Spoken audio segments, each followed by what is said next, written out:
Here we go. Thank you for tuning in for another episode of the Rice Crypto Show. And joining me today is Jeremy Kauffman. He is the founder of LBRY and Odysee. Now, this is actually going to be Jeremy's third appearance on the show, so I'm going to have links down below and above for the playlist that I created with those previous interviews. And as always, I definitely encourage you to check those out. Now, the reason I wanted to invite Jeremy on today was to talk about LBRY and Odysee and bring attention to these platforms in case you're unaware of them, especially with all the censorship that's been going on. I'm sure a lot of you have heard about some YouTube channels being deleted last week. So with that being said, this is actually something I experienced myself in December of last year with something called the Crypto YouTube Purge. And that's what introduced me to the LBRY platform. Now, in all my videos and introduction, I always say, be sure to follow me on LBRY where I post up extra content. And the reason I do that is because on LBRY is where you will find the Rice Crypto sister channel. And I post up extra videos there to encourage people to go check out this platform. LBRY is the most decentralized content sharing platform out there, and Odysee is a new website that they've created. So I wanted to bring attention to these platforms because of all the censorship going on, and to let you know of some of the better alternatives that you can use in regards to a replacement for YouTube. But before we get into it, if this just happens to be your first time ever watching any of my videos, I do encourage you to explore my channel. Make sure you subscribe, smash that like button, and hit that notification bell so you can stay up to date with my videos as they come out. Be sure to check out my Patreon channel. I post up exclusive content, you get early access, I'm doing monthly giveaways, and most importantly, it's a way to support the channel. Be sure to follow me on LBRY, as I mentioned, where I post up extra content. Check out my audio podcast, Rice Radio, that is hosted on anchor.fm. It's available on every major podcasting platform at Rice Radio. Also, some of you may have heard, I recently partnered up with Money Metals Exchange. If you're a first-time buyer on moneymetals.com and you purchase $100 or more and you use the promo code RICE, you'll get a free half ounce of silver, and it's an additional way to support the channel as well. I'm gonna have links down below for everything I just mentioned, as well as everything we talk about on today's show. And we're just gonna go ahead and get right into it.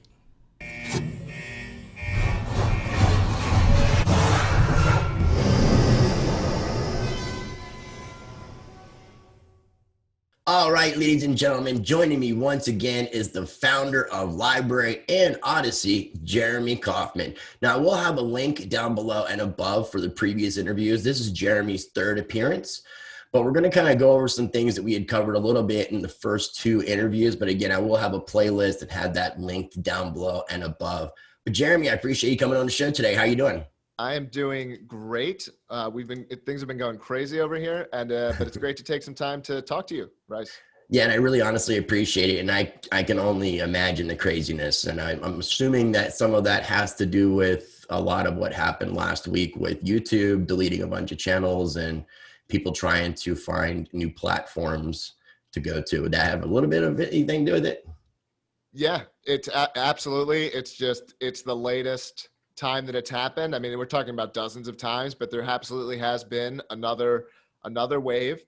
And honestly, I highly recommend starting a business where your competitors basically actively advertise for your success, because that's what it feels like has been happening around here.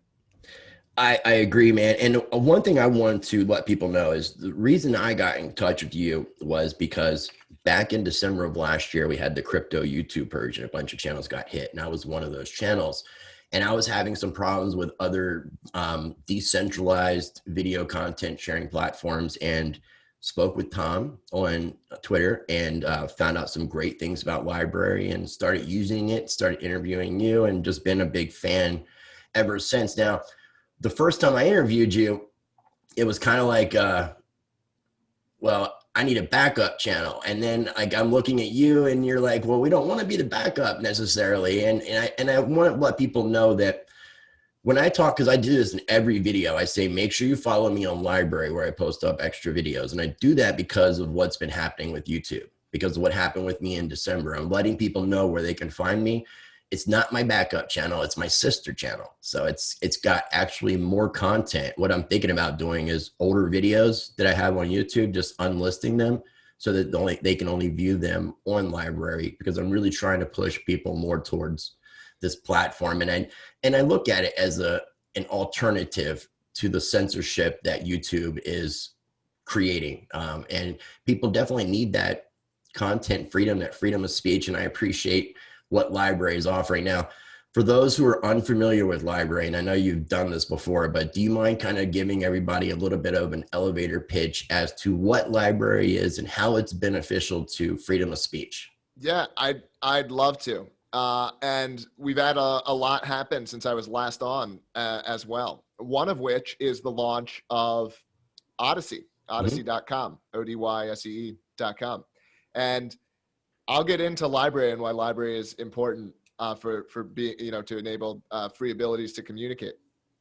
But Odysee, for people who don't want to be, Odysee is actually our project for people who don't want to be philosophical, who aren't necessarily interested in nerding out on cryptocurrency.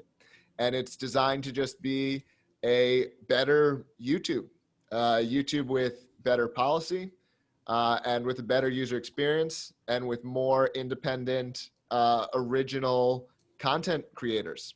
YouTube's really become cable TV in terms of what they feature and what they boost there. You've got to be in YouTube's good graces to succeed on YouTube. Yeah. And so Odysee, there is a whole cryptocurrency, a really cool, deep thing behind all of this, but we don't want to put that foot first. Right. With the average person. So this is actually a product that we now have tens of thousands of people joining almost every day. And now this is, for a lot of these people, it's their first cryptocurrency experience, right? And one of the cool things about it is you don't even have to know that it's necessarily happening. We present the coin in this sort of the credit as basically like an icon that you kind of see like on Twitch. It's a colorful icon, and this is how many you have. And what that lets us do is it lets us bring people along the path to this really transformative technology that lies underneath it, which is called LBRY. And what the LBRY protocol is designed to do is to basically make, it's what Odysee allows, to make these centralized like app experiences, but backed by this decentralized technology. So when you create a channel on Odysee or in a LBRY app, so there's like a LBRY desktop app, and that's your power user app, right? So if you're the kind of person who's keeping your Bitcoin locally, you would want to be the kind of person who goes and gets LBRY desktop. And that's a peer-to-peer app that allows local control and local ownership of your publishing identity and of your earnings. But then there are also centralized apps. Odysee is a centralized app. Odysee is like Coinbase. If you're the kind of person who is into crypto, but you're using Coinbase, you should probably be using Odysee, right? And so we now have a sort of diversity of experience here.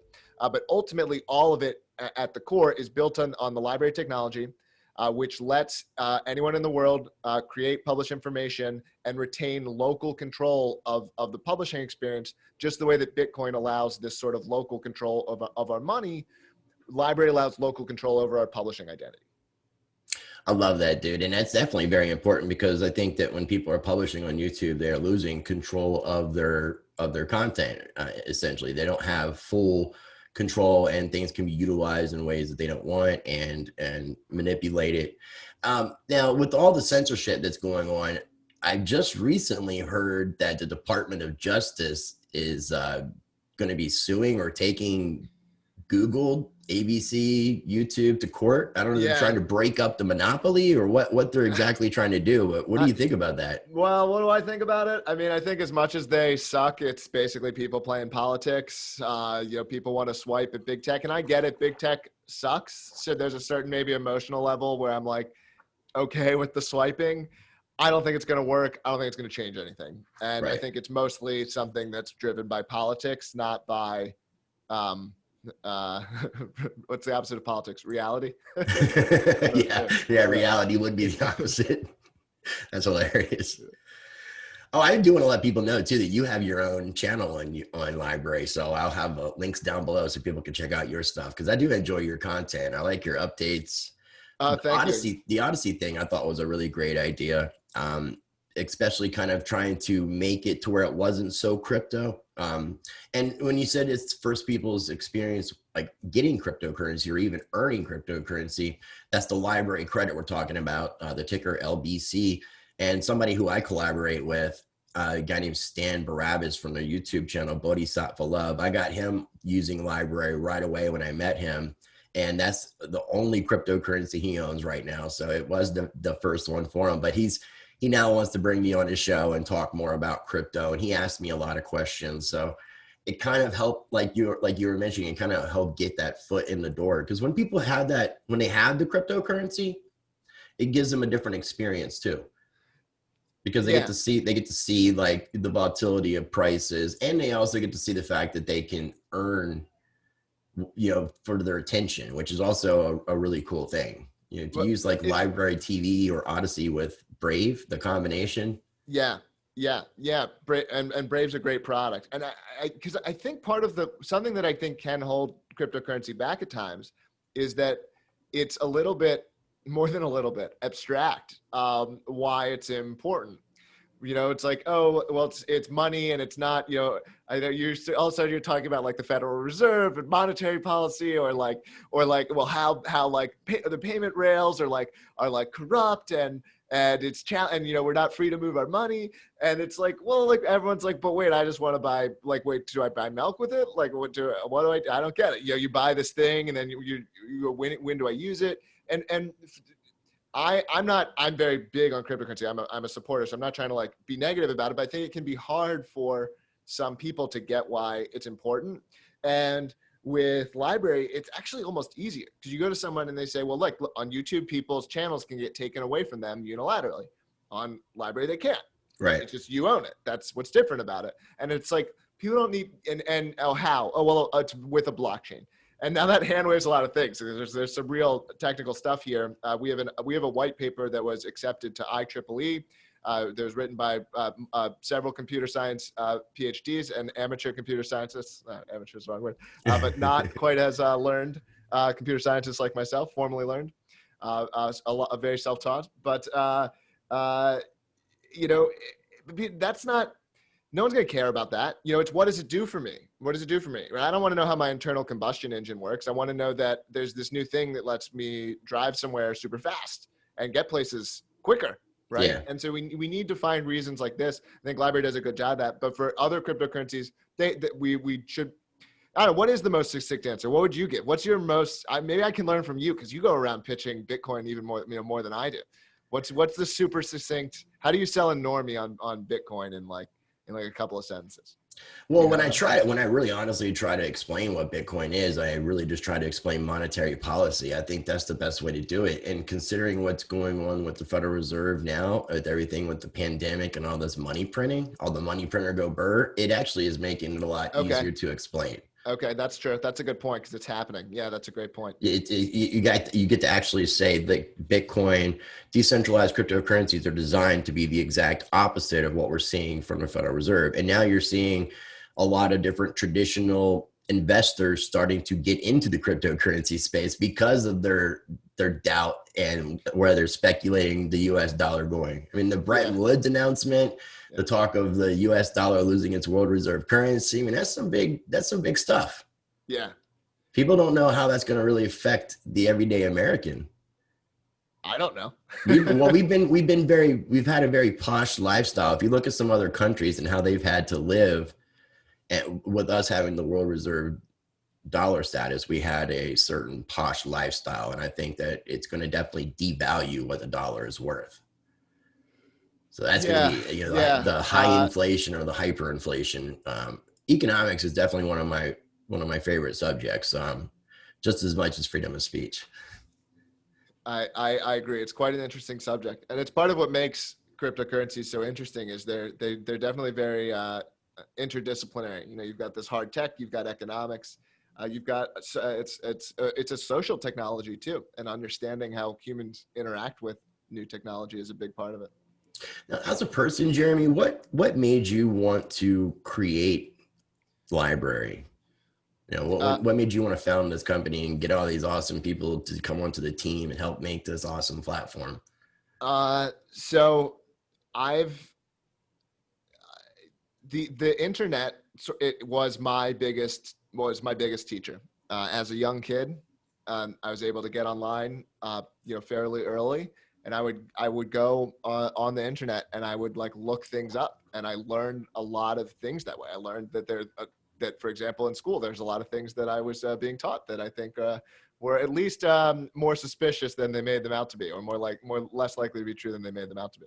Well, they definitely taught us bullshit. Yeah, that's what I'm saying. Yeah, there's some but it was the internet that let me find this out, and the internet, became this source of information and knowledge, and it became something that I really fell in love with.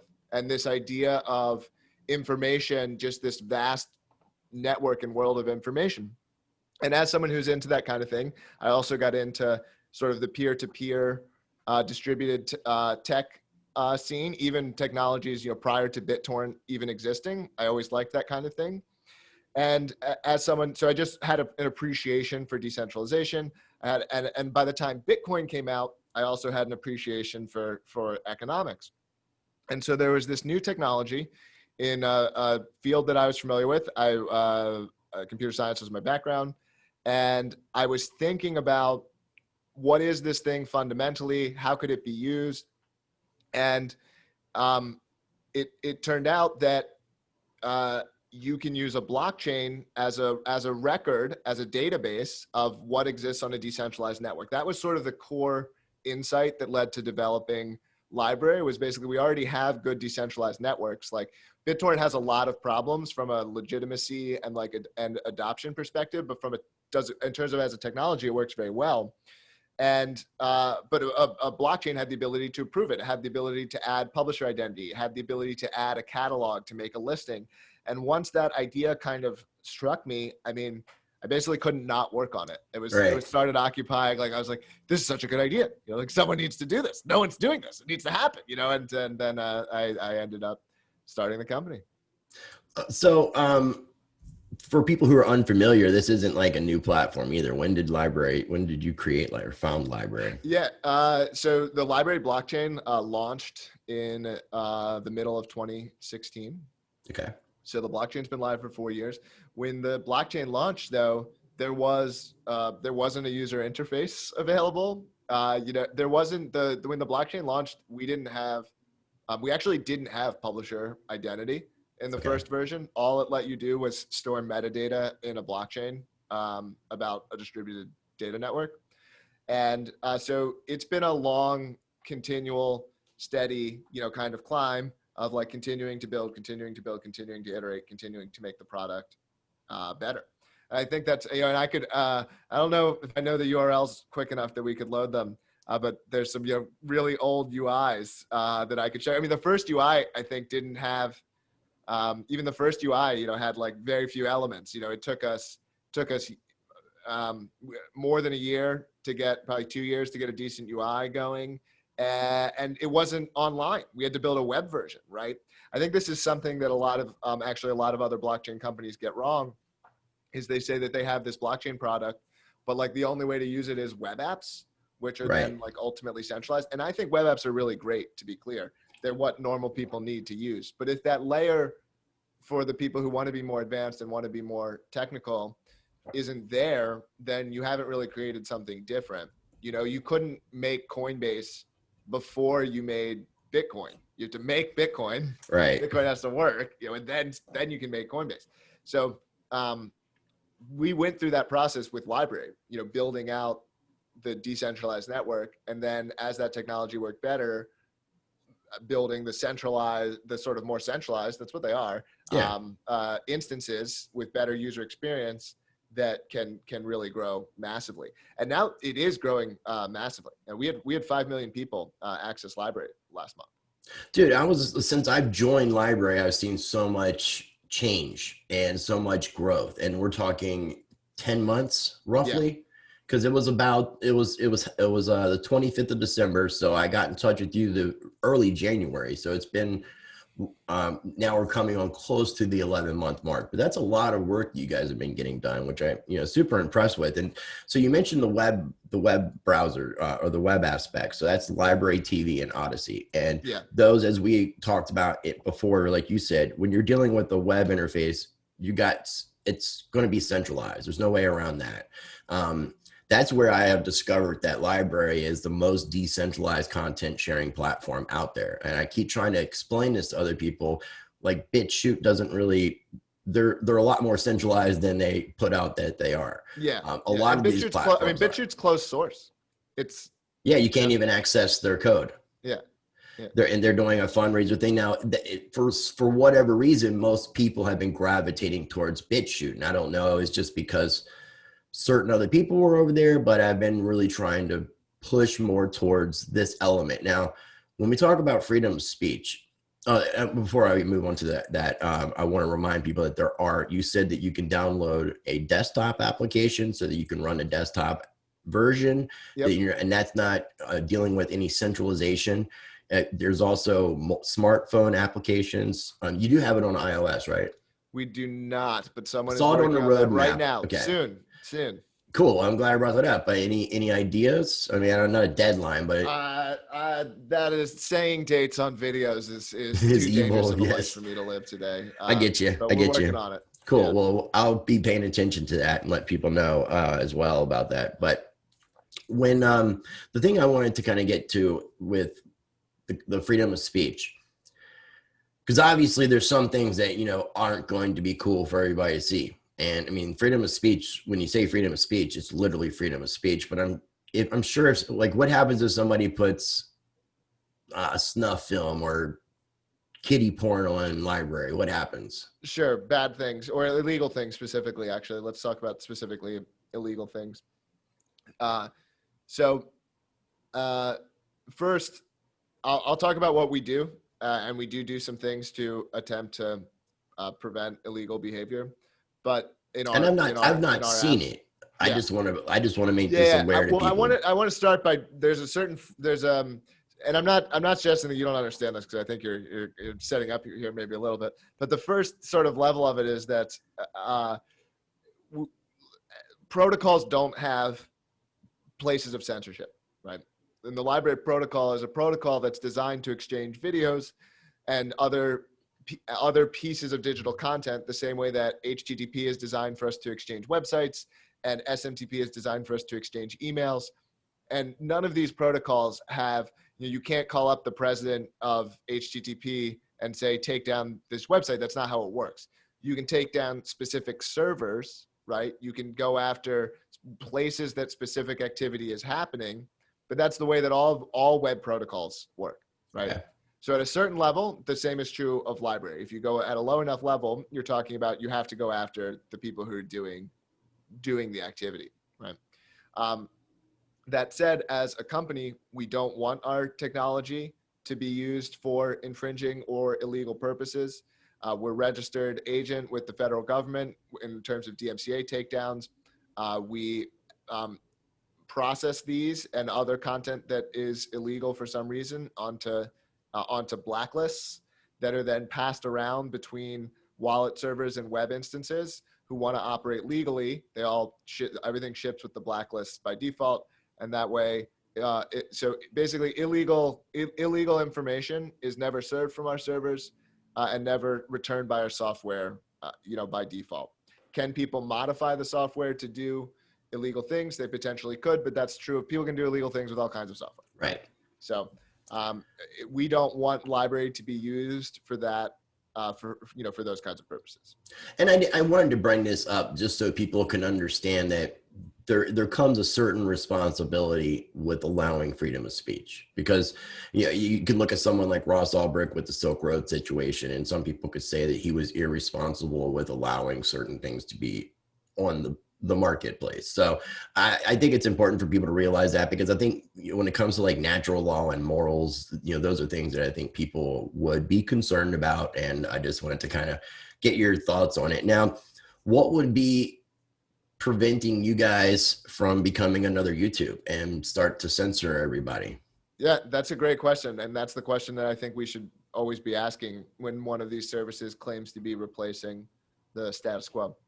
So in our case, I'll be just flat out say it. Like on our websites, when you're using Odysee, like we will end up having the same authority as YouTube. And quite frankly, on Odysee is not going to be anything goes. Like on our blacklist, the blacklist that can the software is optionally following and follows by default. Like that's illegal content. That is content that you ought not to be accessing, serving. You're risking criminal penalties for accessing content with those hashes and so on. Odysee is designed to be something like there's going to be mainstream advertising relationships on that platform. Like that platform is designed to compete with YouTube. It is going to do the same things. We're trying to have better policy than YouTube, but better policy does not mean anything goes. That's not going to be the policy there. Right. But because everything is open source, because anyone else can run a web instance, and also there's other fully peer-to-peer clients, there's never one place that full control exists. And there's interoperability between the different ones, the same way that there's interoperability between, Outlook and Gmail or other things like this. Yeah. So everything's open source. People can essentially fork it and run other versions, or people can always use the desktop versions where they have basically full control. Okay, and I completely appreciate that transparency, and I understand what you guys are doing with Odysee. Now, can I speculate that some of the profits you guys make from this centralized entity would go into helping to build LBRY out to be even a better platform than it already yes, is? that would be also the intent to generate some money for the company and for the creators. Actually, I want to be clear. When I say there's advertisements on Odysee, that's not going to be for us. That will be partially for us. It costs money to move data around, but that will go to the creators. And the way that LBRY will work is when the full advertising stuff launches, is you as a creator will be able to specify things like, how much you want to be earning, what's the bar monetization wise that needs to be cleared for your content to be served. Maybe you say, pay me, whatever. It's fully voluntary. Or maybe it's fully voluntary, but you suggest, 25 cents a video, right? Maybe you're saying, hey, I need $1 video. And if I'm not getting $1, I don't want people to watch it, and then the instances will follow those, kinds of rules. Now, I know that on LBRY, you guys introduced paid content, kind of like a Patreon type thing for content creators. Is there going to be something like that on Odysee as well? Yeah. Is it already working like that? Because all I've really done is just watched a few videos and done some commenting on Odysee so far. I believe paid content is working, but it's sort of like not showing up on the search results and stuff like that strongly right now. So like if you go to a page, you can buy it, but it's not like you won't see it on like the homepage. The paid content is like filtered out. Okay. Because it's not good for new users. Paid content is actually a core part of the LBRY protocol. It was there before identities were even. We originally, not that it's not this, but we thought when we were creating the tech, it was a little bit more of a competitor with like Amazon Video, like paid a la carte video product, as opposed to YouTube. But there's just so much demand, and the technology works for YouTube as well, that we've pivoted a little bit more in that direction. And that's why we're just now building out advertising networks and all this side to fully compete directly with YouTube. Very cool. I like the way that you kind of done the categories have been chosen on Odysee with the enlightenment, gaming, lab, tech, news, finance 2.0, nice people, and then the rabbit hole. Yeah. It's fun. It's a fun website. And that's, and that's what, I think that's what YouTube lost, is it became both like serious and corporate, and a place where like you have to be within, certain rails to be accepted. And that's not how YouTube started. Like YouTube was kind of like weird and kooky and cool and different. And so we have, sort of tried to bring back that earlier kind of vibe with Odysee. Very cool. Very cool. I love it, man. I really love everything you guys are doing. Is there anything that we should be paying attention to happening in the next near future, short term, for the roadmap of LBRY? Well, we're trying to do some more stuff with the token. We're looking at both a staking system where you can stake the creators that you like and boost them, and we would also share, basically give extra rewards for doing that. And but we're also looking at more to do with the token and the economy feature-wise. So things like maybe creators with a certain level of following or token get, you know, custom emojis or custom reactions or things like this. As I think a lot of our experience shows that like people just really like the social aspects, like Odysee with the fire and slime and the much improved commenting system.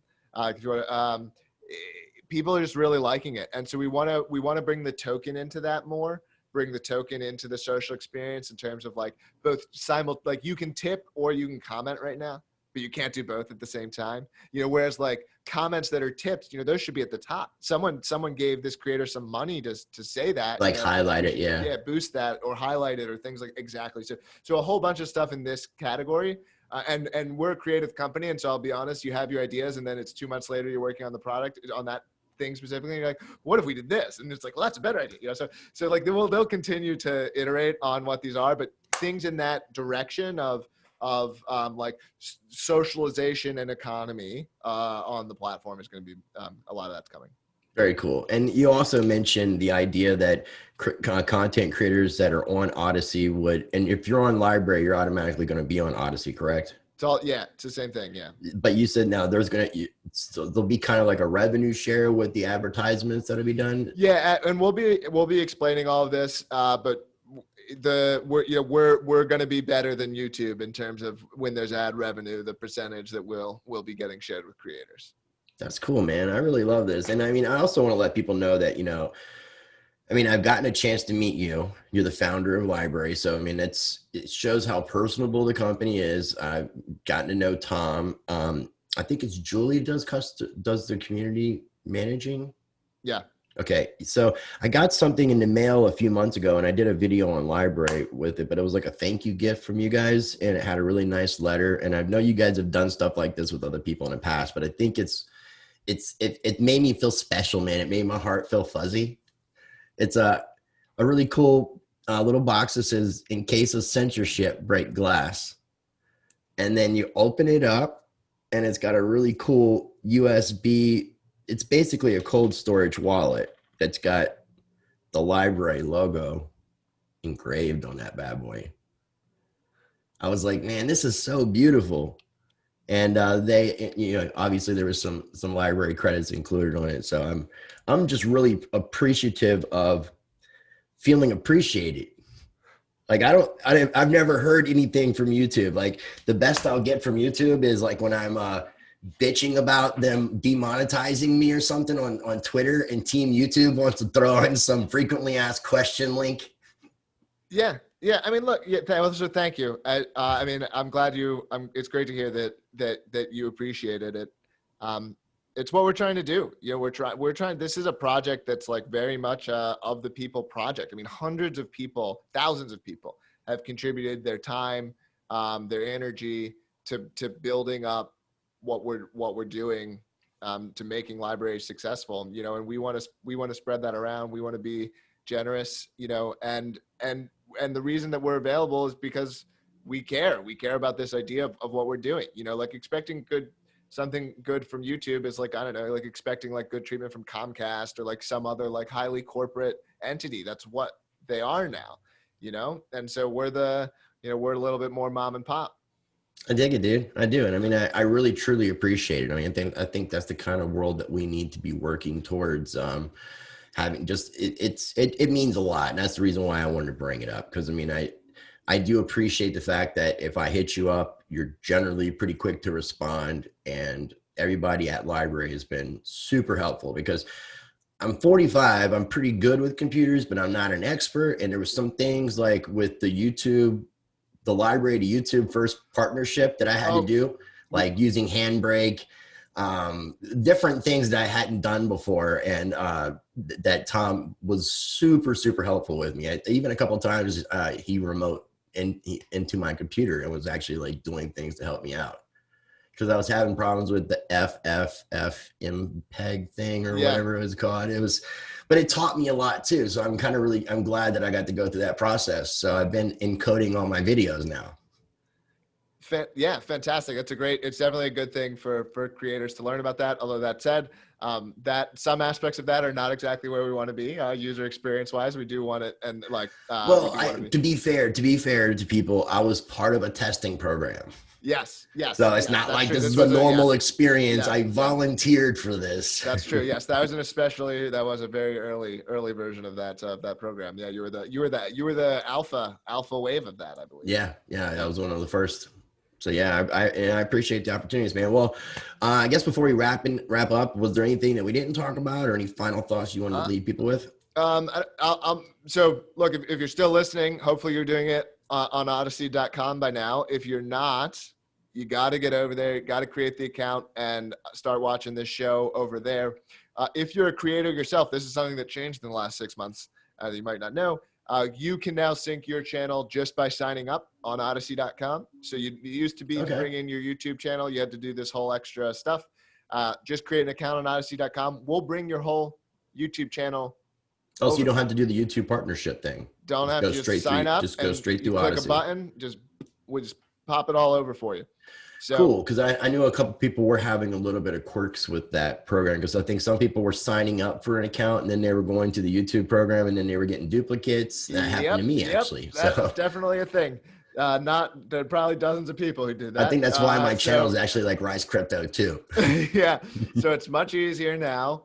Just go to Odyssey.com, sign up, and you can bring over your channel when you sign up. You can also do it if you already signed up. There's a button somewhere in the app. I think it's in your channels page or something. But anyway, you can definitely do it if you've already created an account. There's just basically it's now been built into the app rather than this outside the app process.